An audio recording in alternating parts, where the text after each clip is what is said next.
ഉമയ്ക്കും മഹേശ്വരനും ഒരു വലം വയ്ക്കുമ്പോൾ ഉലകത്തിനൊക്കെയും നിൻ പ്രദക്ഷിണമായി. ഉമയ്ക്കും മഹേശ്വരനും ഒരു വലം വയ്ക്കുമ്പോൾ ഉലകത്തിനൊക്കെയും നിൻ പ്രദക്ഷിണമായി. ഹരിശ്രീ എന്നെഴുതുമ്പോൾ ഗണപതിയായി കാണും അടിയന്റെ വിഘ്നങ്ങൾ ഒഴിപ്പിക്കുമൊന്നായി നീ.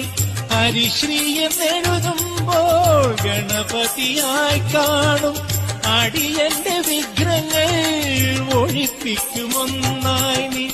ഗണപതി ഭഗവാനേ നമാമി, ഗണപതി ഭഗവാനേ